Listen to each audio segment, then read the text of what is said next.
غزہ میں جنگ بندی کی فوری ضرورت ہے، صدر بائیڈن۔ امریکہ ہی اسرائیل اور حزب اللہ کے درمیان جنگ کو روک سکتا ہے، لبنان۔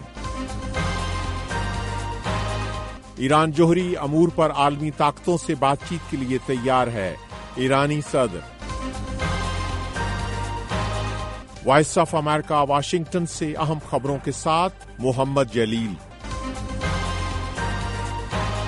امریکہ کے صدر جو بائیڈن نے کہا ہے کہ غزہ میں جنگ بندی کی فوری ضرورت ہے اور اب وقت آ گیا ہے کہ فریقین معاہدے کو حتمی شکل دیں۔ صدر بائیڈن نے بطور صدر اقوام متحدہ کی جنرل اسمبلی سے آخری خطاب میں یوکرین، غزہ جنگ، چین اور کئی دیگر عالمی امور پر بات کی، جب بائیڈن کی صدارت کی مدت ختم ہونے میں 4 ماہ باقی رہ گئے ہیں۔ صدر بائیڈن کا کہنا تھا خطے میں ایک بڑی جنگ کسی کے مفاد میں نہیں ہے اور اسرائیل اور لبنان کی عسکریت پسند تنظیم حزب اللہ کے درمیان تنازع کا سفارتی حل اب بھی ممکن ہے۔ صدر بائیڈن نے کہا، ہم مشرق وسطی میں امن اور استحکام کے لیے بھی کام کر رہے ہیں۔ صدر بائیڈن نے مزید کہا کہ یوکرین میں روس ناکام ہو چکا ہے۔ صدر بائیڈن کا کہنا تھا کہ انہوں نے اپنے دور میں افغان جنگ ختم کرنے کا فیصلہ کیا۔ امریکی صدر نے کہا کہ چین کے ساتھ معاشی مسابقت میں ذمہ داری کا مظاہرہ کرنا ہوگا اور سب کو مل بیٹھ کر مسائل کا حل نکالنا چاہیے اور دہشت گردی سے نمٹنے کے لیے مل کر کام کرنے کی ضرورت ہے۔ Voice of America Urdu service کا T V show view 360۔ Israel اور حزب اللہ کے ایک دوسرے کے خلاف بڑھتے ہوئے حملوں کے دوران لبنان نے کہا ہے کہ صرف امریکہ ہی فریقین کے درمیان لڑائی کو روک سکتا ہے۔ لبنان کی طرف سے یہ بیان ایسے وقت آیا ہے جب منگل کو اسرائیل کے فضائی حملے میں حزب اللہ کے ایک سینئر کمانڈر ابراہیم قبیسی ہلاک ہو گئے ہیں۔ اسرائیل نے دعویٰ کیا تھا کہ قبیسی حزب اللہ کے میزائل اور راکٹ فورس کے سربراہ تھے۔ ادھر لبنان کی کشیدہ صورتحال کے پیش نظر فرانس کی درخواست پر اقوام متحدہ کی سلامتی کونسل کا ہنگامی اجلاس بدھ کو طلب کر لیا گیا ہے۔ اقوام متحدہ کے سیکرٹری جنرل انطونیو گوتیرس پہلے ہی خبردار کر چکے ہیں کہ دنیا لبنان کے ایک اور غزہ بننے کی متحمل نہیں ہو سکتی۔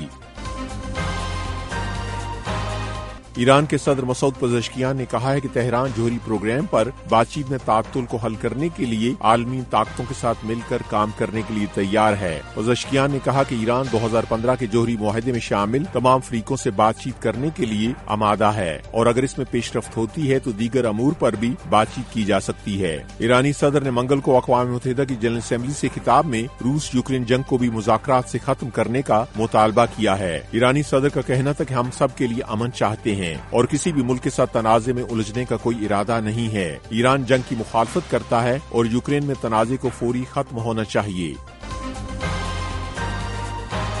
خبر رساں ادارے رائٹرز نے دعویٰ کیا ہے کہ ایران نے یمن کے حوثی باغیوں کو روس سے میزائل کی فراہمی کے لیے بات چیت میں ثالث کا کردار ادا کیا ہے۔ 3 مغربی اور علاقائی ذرائع کے حوالے سے شائع ہونے والی رپورٹ میں کہا گیا ہے کہ روس نے ابھی تک میزائل حوثی باغیوں کو منتقل کرنے کے بارے میں کوئی فیصلہ نہیں کیا ہے۔